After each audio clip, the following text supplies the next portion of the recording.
Good morning or good afternoon, everyone, depending where you are joining us from. My name is Petra Alderman, and I would like to welcome you for our today's TS4 seminar that's titled Divination for Resistance, Religion, Magic and Youth Protest in Thailand.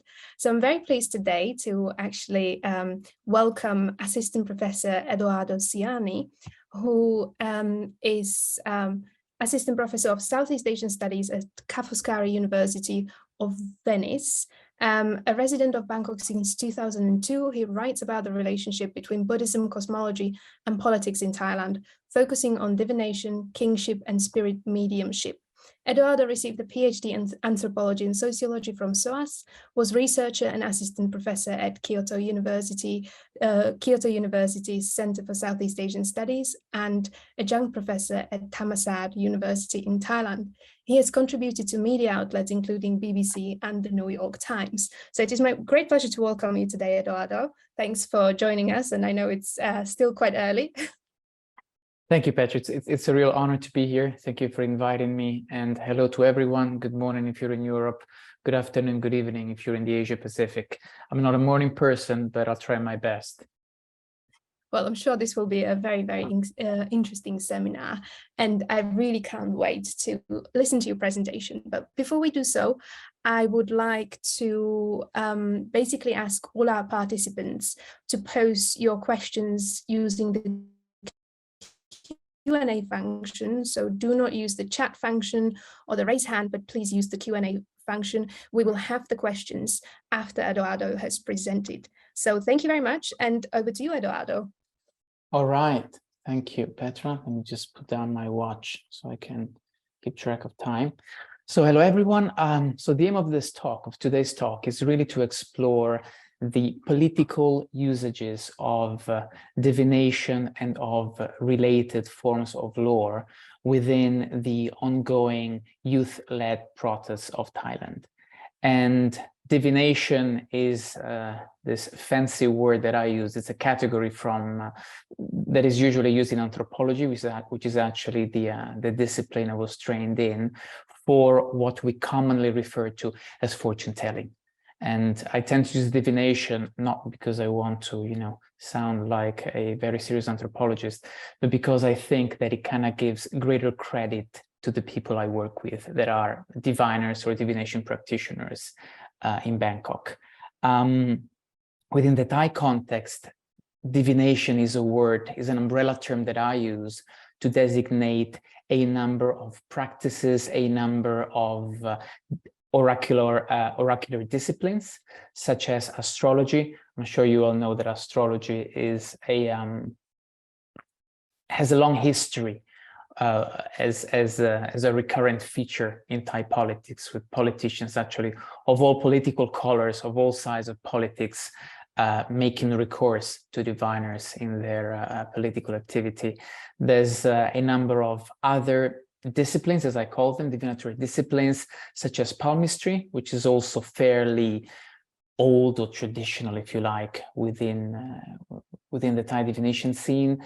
There's more recent ones, such as tarot cards, which is now extraordinarily popular, especially among, if not only, among young people. And there's, the interpretation of omens, which is also fairly traditional oracular discipline in Thailand, and so on and so forth. It's like infinite disciplines. And what I really enjoy about studying divination in Thailand is that it's a very cosmopolitan and dynamic scene.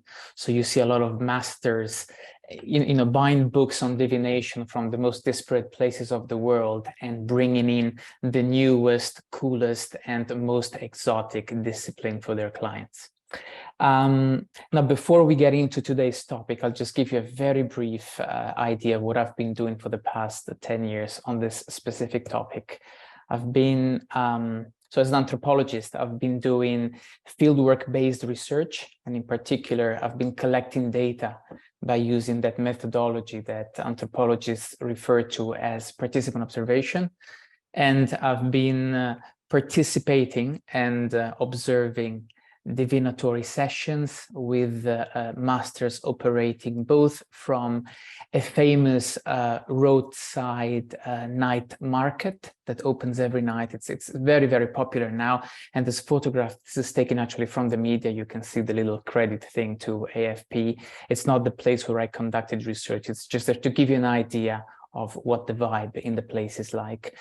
So I've been conducting research with these roadside diviners for, especially for a couple of years, beginning in right after the coup of 2014 and ending after the death of King Bhumibol in 2016. So in this politically charged period of transition. And working with roadside diviners, I really got an idea of what ordinary people go to see a diviner for, what they ask, and what interactions are like. And in addition to this, I was going like every night to this market, sitting next to the diviners who allow me to, as they told people's fortunes. And next to this, during the day, I was spending a lot of time at one astrological association, like this. Again, this is taken from a newspaper. Astrological associations are these more prestigious institutions where high caliber, well-known diviners teach their disciplines to new students. And it's a long story, and I really can't get into this here.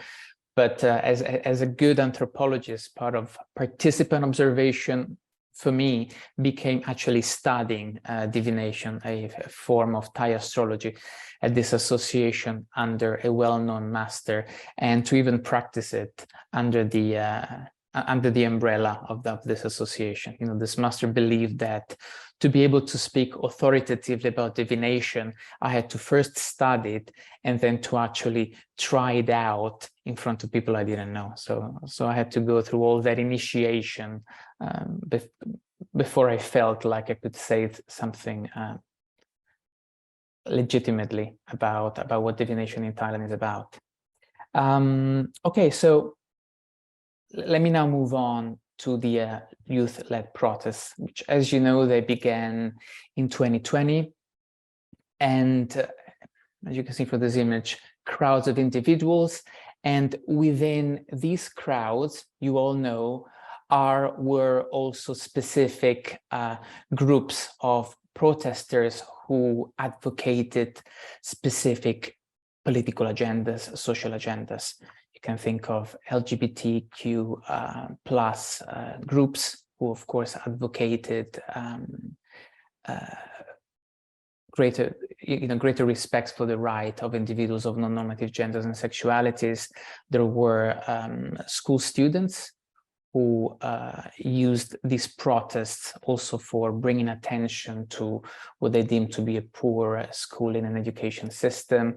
There were groups of individuals, of protesters that were especially motivated by bringing attention to the rights of workers and to the allegedly immoral conduct of big corporations. And in this very same crowd, not as distinct groups, but rather as single individuals, are also the people I worked with for the past, people I worked with this year for 5 months in Bangkok. That is, young protesters who are into divination and related practices. So they do not form one clear group, just like, LGBT groups, young students, etc. They are rather a more horizontal constituency that runs across the protests. So, they don't have a formal name, they have no formal affiliations, but they're many. Sometimes they know each other, sometimes they don't. And sometimes, as we will see, they organize protests that gravitate around the use of divination or even magic. The word that these people use for designating divination and related lores is mutelu, that word that I put down in the presentation. Mutelu is a fairly new term in Thailand. It is a neologism that I've been hearing only for the past, really for the past 3 years. I think that it came about with the COVID and with the closure of Thailand during the pandemic. It designates all these practices, divination, magic, etc., that may be deemed unorthodox. So, it designates these practices that are often understood to be taboo, and that people like this young person in this photograph by the matter tend to relegate to the private realm, to the private sphere of life, as theorized, I think, most clearly and most insightfully for me by Peter Jackson. Because because these practices are deemed by many, even if they're extraordinarily popular and common in Thailand, to be unorthodox. Superstition, Ngom Ngai is the Thai category for superstitions. For superstition, a lot of people feel like they shouldn't practice them in public, and they rather engage in them at home, in private, or in certain contexts, such as the roadside, the night roadsides where diviners operate. So the term mutelu actually comes from, you can see here on the right, I'm not sure if you can see the cursor that can you see the cursor? Okay. It comes from this Indonesian movie. It's a movie from the year 1972 that nobody, myself included, seems to have seen actually, but it's a term that is now used. It's extraordinarily well known in Thai society, and the reason, as far as I understand it, why it makes sense to use this term is that it labels all these practices. It gives them a quality of young, fashionable, endearing. So, it turns them into something almost cute that enables especially young people to engage in them in public and increasingly visibly. So I began reading about mutelu when I was actually here in Venice during the first 2 years of the pandemic. And I got a sense that young people were becoming either increasingly interested in this or increasingly visible and open about their interest. And when I had a chance to go to Bangkok earlier this year for these 5 months, I was actually quite surprised to see how mutelu has become part of not only daily life, which kind of already was before for those who were into this stuff, but it was very much on display, also in places where I didn't really sit before. So, for example, in these photographs that I took, this is a divination-themed fair that was held at the BACC, the Bangkok Art and Cultural Center, I think it is called, the one in Siam Center. And what this fair featured, it was like I was taking up 2 floors of the building. This is a building usually associated to intellectual activities, art exhibitions, seminars. So usually this kind of stuff is kind of kept away, by intellectuals who don't really want to be associated to these traditional and borderline practices. So it occupied 2 floors. On the image on the left, you can see a marketplace where tarot cards, books, astrological charts, and other tools of the trades were being sold to buyers. Top right, you see seminar. So there were 2 rooms, if I remember correctly, where seasoned and well-established diviners were giving seminars to crowds of students. And this is really, really, really fascinating. At the bottom, there was actually one small room where visitors could dress up like exotic diviners and have their pictures taken. And, given that diviners were, I no longer know, these ambiguous figures, I really found it very interesting how young people now want to dress up like them and, to end up on their social media. Look at me, I am dressed like I am mimicking one of these figures. related to this increasing visibility of divination that I noticed was perhaps, I'm not quite sure, a real Mutelu phenomenon, as in a greater interest, a craze for Mutelu. And I'll just give you one example that makes me think that this might be a possibility.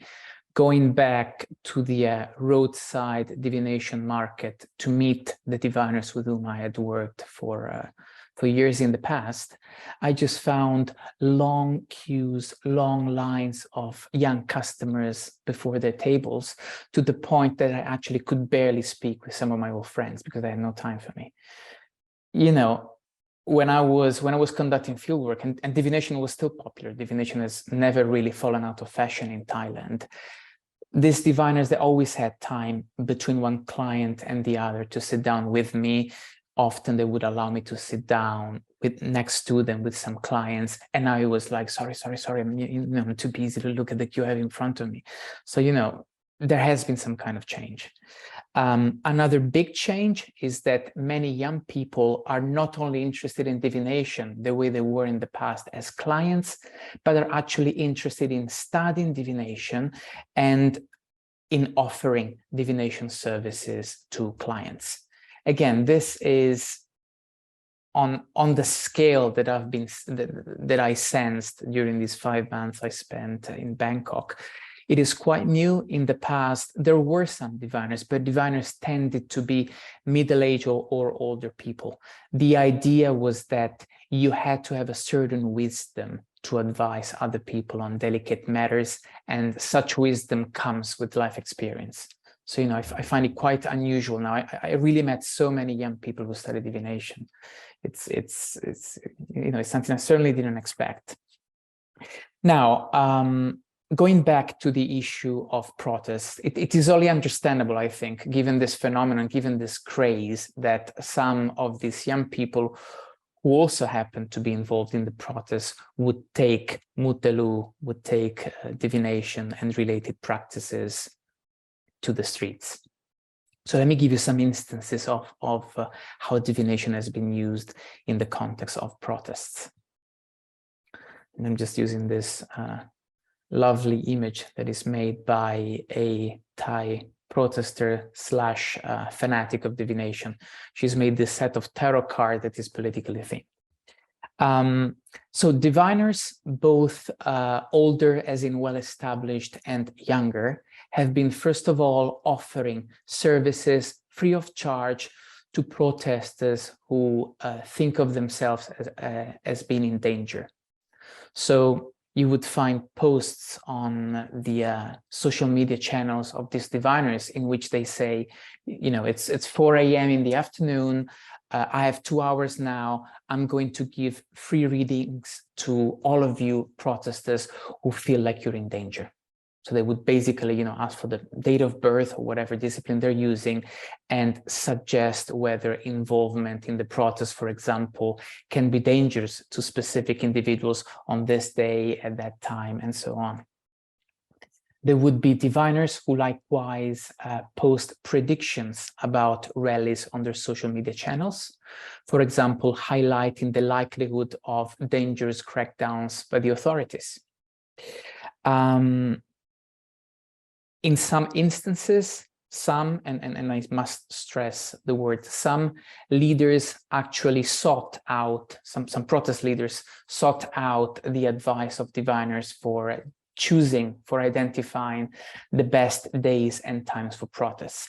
And as far as my interviews go, this happened more often with smaller protests and less often in the case of the bigger protests that we're all aware of. Like, I'm aware of one protest, one large protest only, the date and time of which were, actually the time, I'm not sure about the day, the time of which was selected by a diviner. And more generally, social media has been used again by young and old diviners to discuss occult strategies for countering the Prayuth government and more generally the elites. And it's quite interesting because what you see on social media is diviners, each of whom comes from a specific perspective, from a specific disciplinary perspective. So, you know, I come from palmistry, I come from astrology, I come from Thai astrology, I come from German astrology, whatever. And they all share their knowledge in these long threads. And they try, you know, together to work out the best ritual strategy. And just to give you an idea of how big this phenomenon got at times, you can see this Thai user who writes about the tag Mutelu Phua Seripap, which means Mutelu for freedom, for liberty, as a trending hashtag. So this happened in a couple of instances, I believe. Next to divination, Mutelu inclined individuals also organized magic themed or magic based protests. And I'll just give you a couple of examples. The most recurrent magic ritual that I have seen in protests is black magic or cursing rituals, Piti Sapchang in Thai. And what I find most interesting about these ceremonies is that you would find very cosmopolitan repertoires of black magic and sorcery being worked out for this protest. So, for example, as in this instance, this is an image taken from Matichon.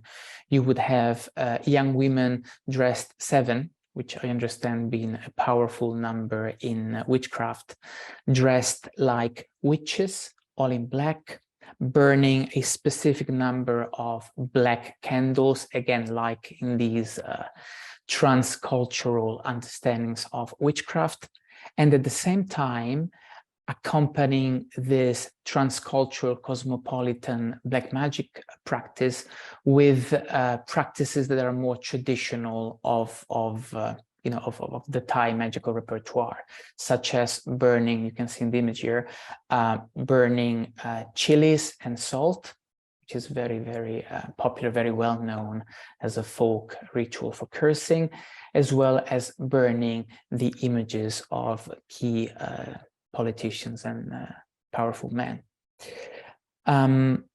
Other magic-based protests have included walks, as in tours or expeditions to potent sites within, especially within Bangkok, such as the Democracy Monument, the City Pillar, for protesters to co-opt the potency of these places, and at times to actually ask the spirits or the deities that are thought to inhabit these places to choose a side between the ruling elites and the people. I realize Petra's telling me that I am running out of time, so I should perhaps just wrap it up here by saying that I always feel, I understand that the inclusion, the incorporation of these practices within the repertoire of resistance of Yantai people is often met with suspicion by observers, foreign and Thai, as well as by some protesters themselves. And I think that this suspicion comes quite legitimately from the idea that these practices kind of carry with them and help sustaining a certain hegemonic worldview. And I'm using hegemonic, of course, in the Gramscian sense of the word. Ideas of karma, ideas of leaving your agency to, greater cosmic forces, however you may want to call them. But counter to this interpretation, what I noticed from in my work with diviners and in how people of different political colors use divination and related forms of lore is that these practices can actually be appropriated by different constituencies in a way that is very creative. So ultimately, these practices that we tend to associate to the ruling elites actually can also sustain and can advance competing claims for power, but also competing cosmologies, competing worldviews, competing moralities, and therefore can ultimately be used to advance very, very different political agendas. And just 1 minute, I would like to end by reading to you a quote by, which is in the manifesto of Ratsadon Mutelu, which is one group of protesters who advocate indeed the use of Mutelu in resistance. And this manifesto says, it advocates the use of astrology because, quote, the stars are all the same across the universe. They do not belong either to royals, Tao, or plebeians. And if we believe that every person is equal, then the sacred, Kwam Saksit, must also belong to the people, Ratsadon. And that's it. Thanks. Well, thank you very much, Edoardo, for a really fascinating talk. And now I would like to open the floor to our participants to start posing the questions. I can see that there is already one question in the chat, but before we get to that question, I would like to abuse my power as the chair of this session and just ask you one thing. I mean, you've mentioned that this Mutelu phenomenon has been something quite recent that you've seen an increase of. Would you link this directly to the political situation in Thailand, post-coup, post-2014? Right, it's a very good question. I think that there's several elements that contribute to this Mutelu phenomenon.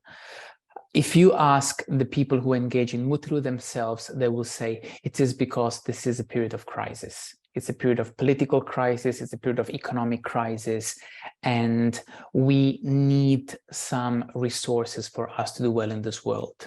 So they will tell you that recourse to magic, to divination, is made in a world that is becoming increasingly uncertain. And this is definitely an explanation that, personally I buy. But I think that there's more elements to this. Another element that has come up quite often in conversations with young people who are into Mutelu is that there's a crisis of confidence in the Puyai, in the big men who run the country. And there's this idea that if you have moral, good leaders, everything will do well. And when these people are no longer taking care of you, then you have to take things into your own hands. So it's not only the crisis, I think it is also linked to a crisis of legitimacy of the big man. And to the point, this is very interesting, to the point that some young clients of diviners have told me, I have no respect in the patriarchs that are that are taking care of the country, and for this reason I am looking for other father figures in the diviners. So this is really, really interesting. It is like, the diviners kind of serve as alternative, almost sources of prosperity, alternative protectors when the big men in power fail. And another reason that I think contributes mainly, I think, to the visibility, to the increased visibility of Mutelu, so to speak, practices in public, might be the fact that Thailand closed down to basically to foreigners for the period of the pandemic.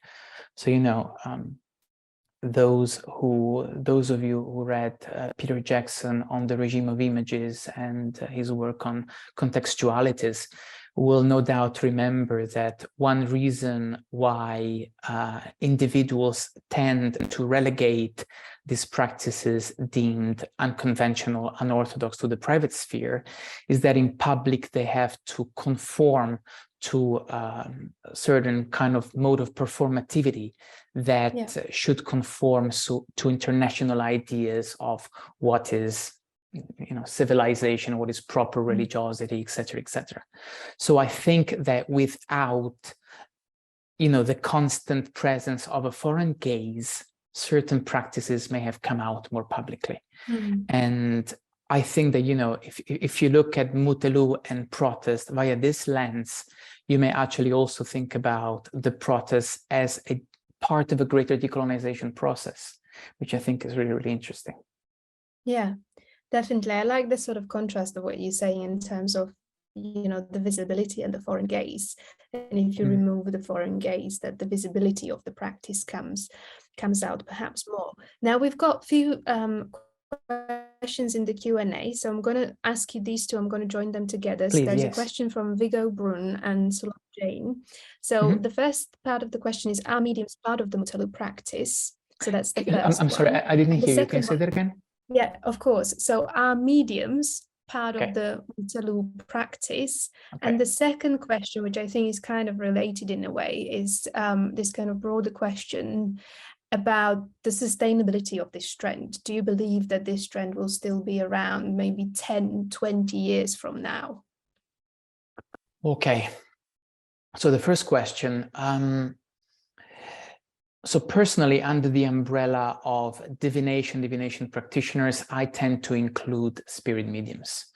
Spirit mediums are, as you all know, individuals who get possessed, usually in Bangkok, by divinities, as in by higher beings, as opposed to ghosts and spirits, which are lower beings in the Buddhist cosmos.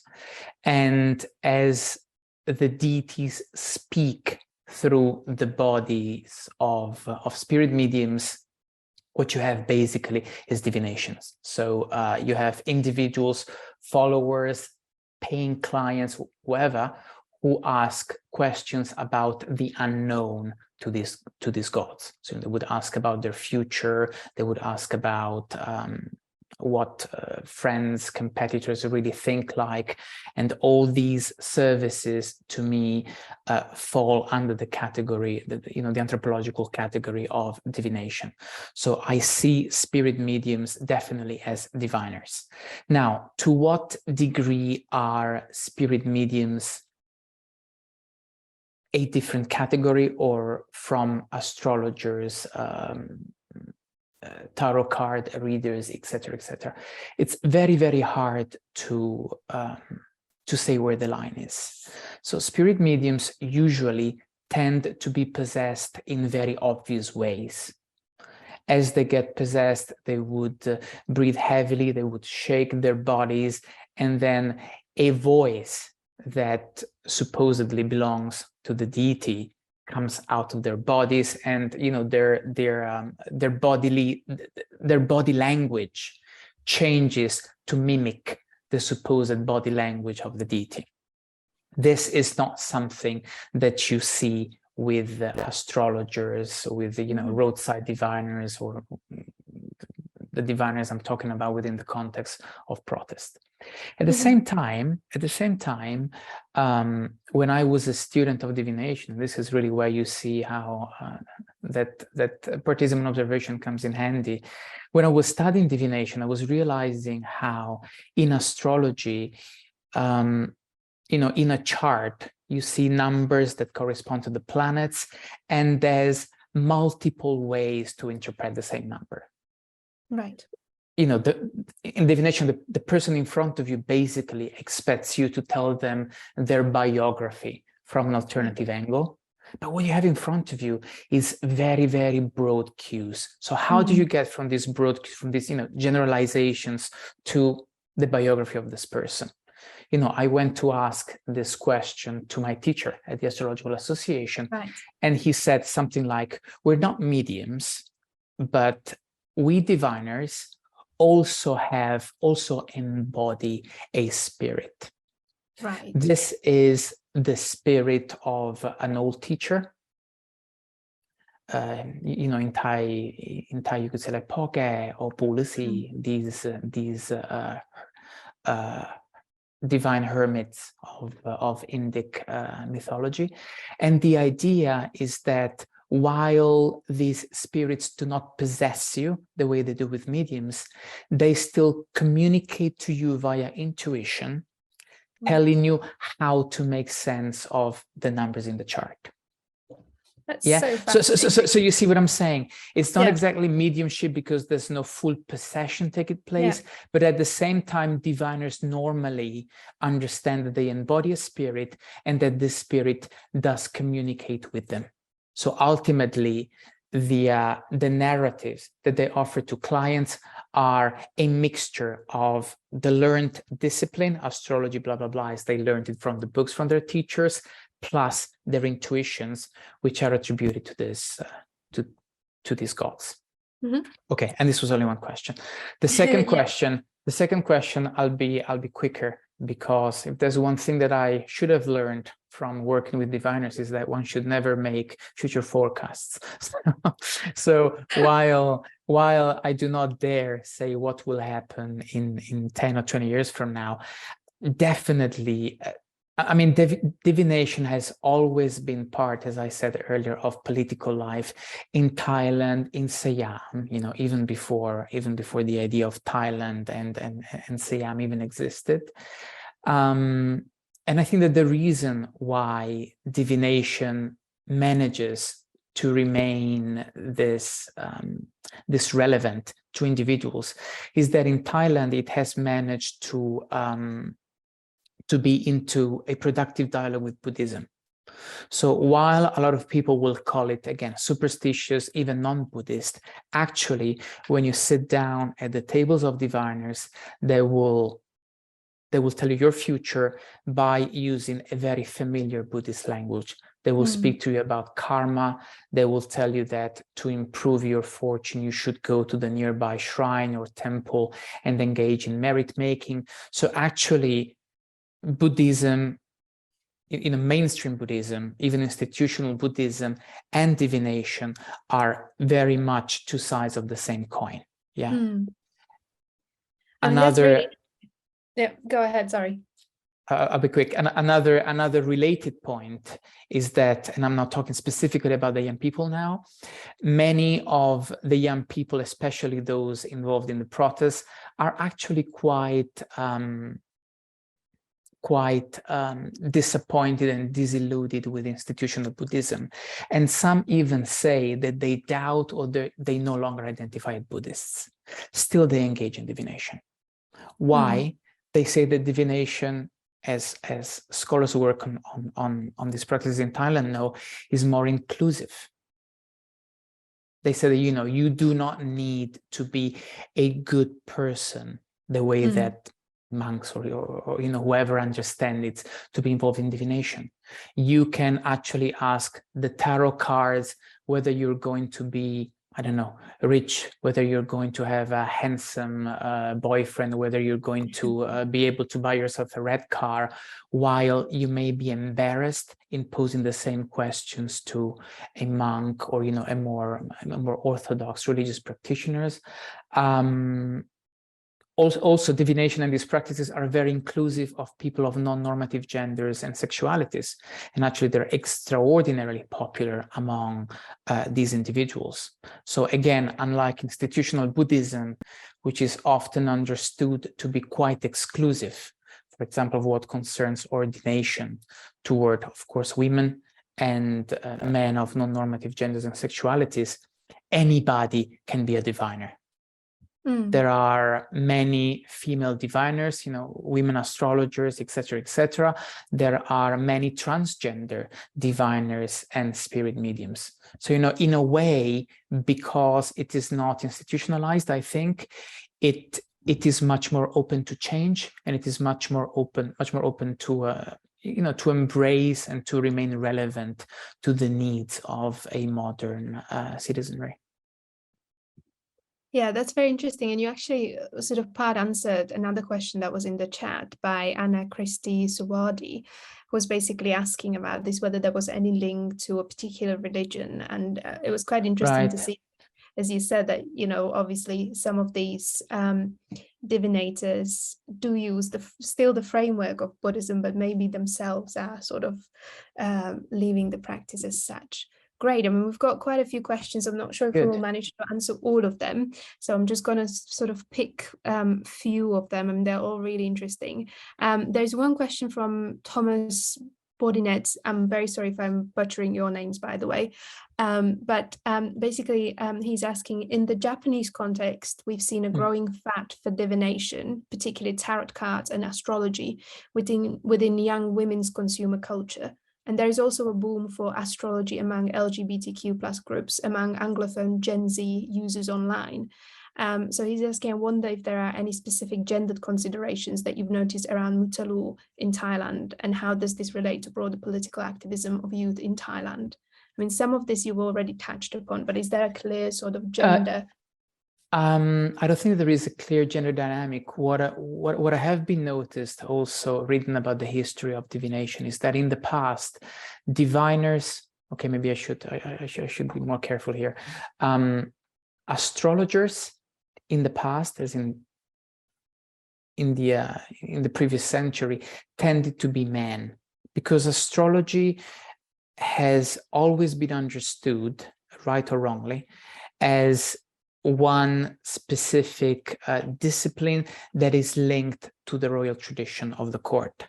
In the court, the royal diviners are Brahmins, they're all men, they're all male.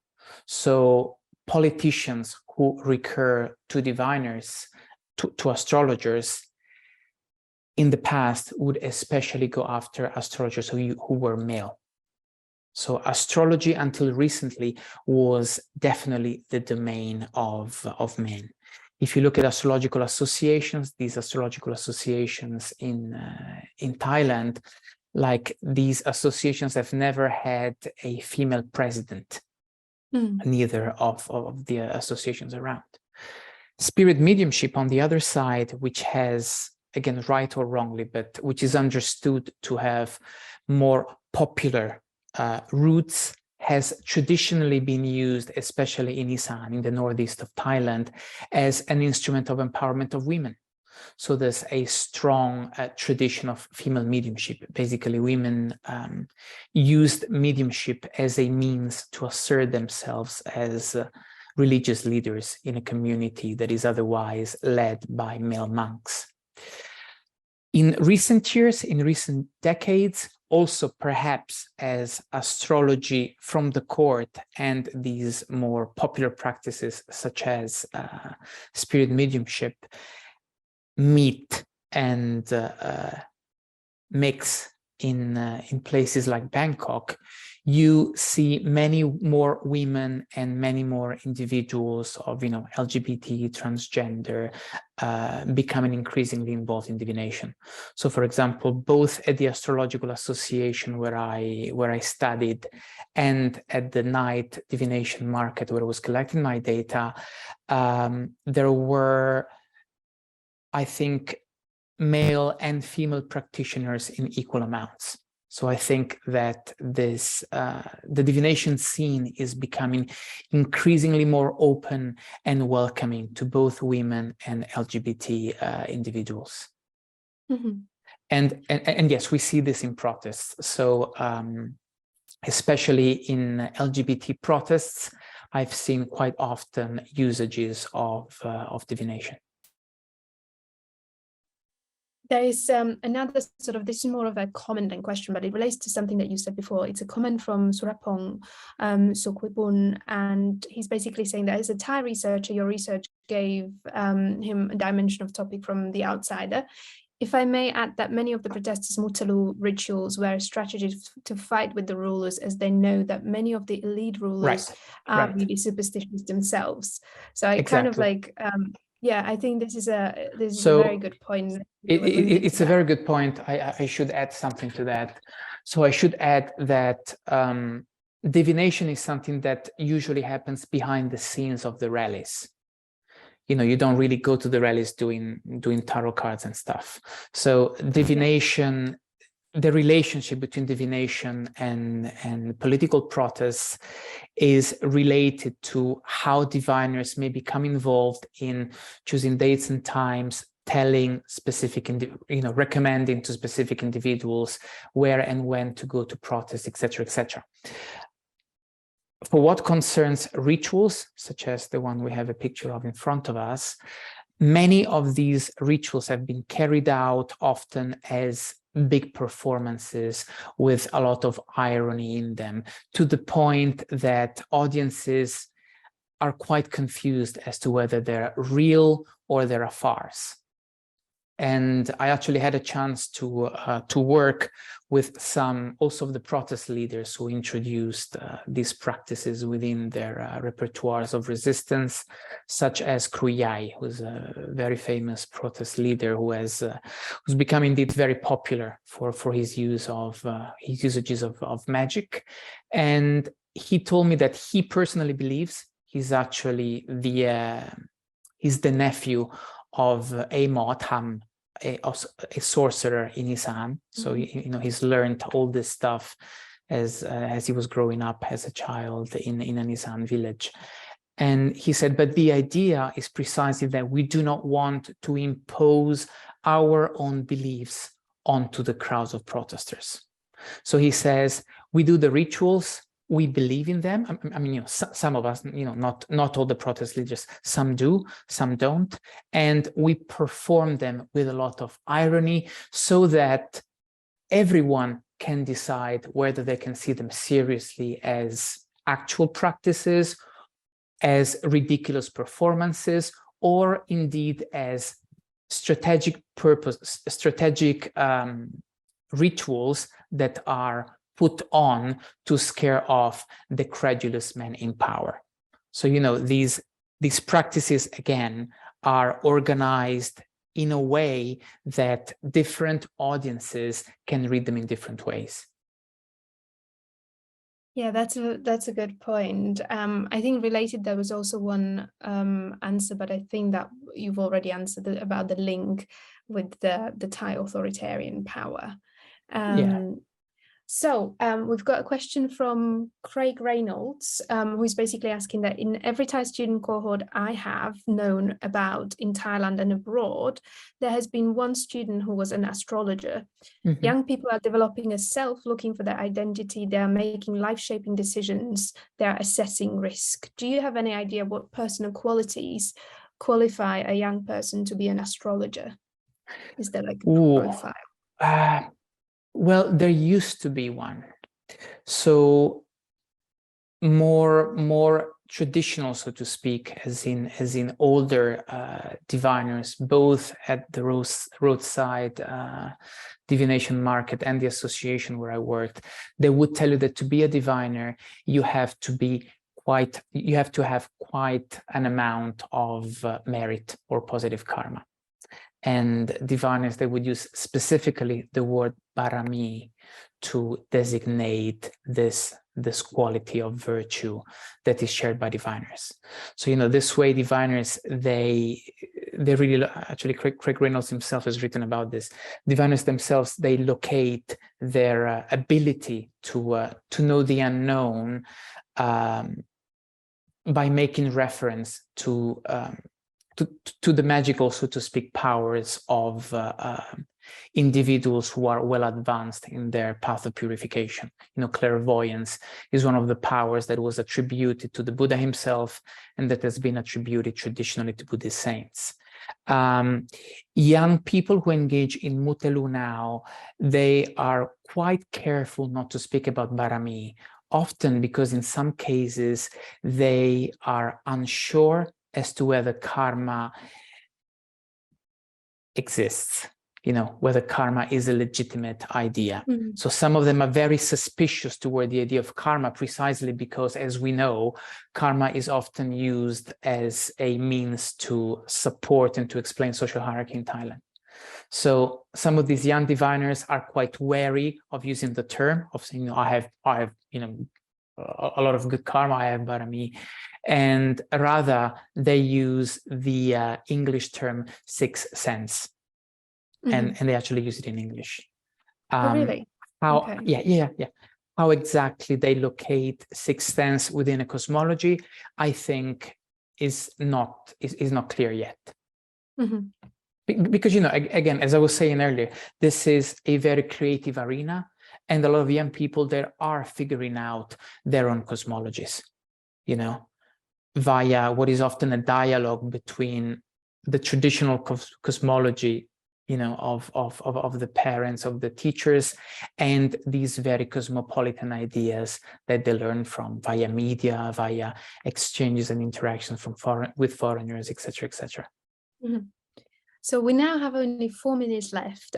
So I think we can squeeze in one question with a very short answer. And I do realize that this is probably a question that will take more than that, but if you can try to briefly answer it. But there's a question from Loretta Collins-Klobach asking, how is the rise of the Mutalu practice amongst the youth recently part of a process of decolonization? So that's the point that you mentioned about the decolonization. Yeah. So I don't think it's going to take me this long, because I feel like I already covered this earlier. You remember that I spoke earlier about this previous tendency, or at least this tendency that seemed to be, to me, much more emphasized in the past, of relegating certain practices deemed superstitious to the private realm.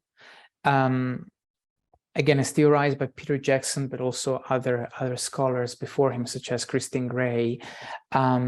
This tendency, I understand, and I also felt myself working with diviners, was very much dictated to the need to comply to the expectations of a foreign audience of post-colonial imagining, meaning, you know, the foreigners expect us to be good Buddhists, you know, to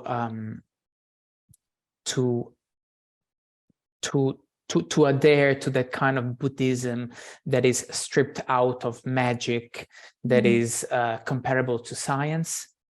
And I feel like now, without the presence of the foreign gaze in Thailand, because, you know, many tourists and also some expats that I know left Thailand during the pandemic, a lot of practitioners feel like they can engage in these practices more openly in public. And you know, from this point of view, I feel like, you know, it is a kind of breaking free from these limitations of post-colonial quality that I think conditioned religiosity in Thailand until recently. Perfect. Well, that was almost exactly on the time. So I don't think, yeah, it's 8:54. So we are really, really spot on. So this leaves me just enough time to wrap up this session. Thank you very much, Edoardo, for a brilliant and super interesting talk. It's been an absolute pleasure having you here and listening to your presentation.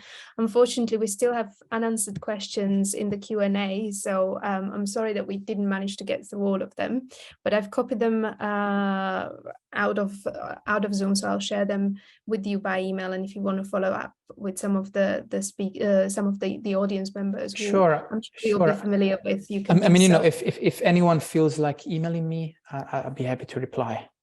Perfect. So again, thanks a lot. And also thanks to all the participants in the room. It's been a pleasure. And do keep an eye for future TS4 seminars. We hope to see you soon again. So thanks again and have a good day.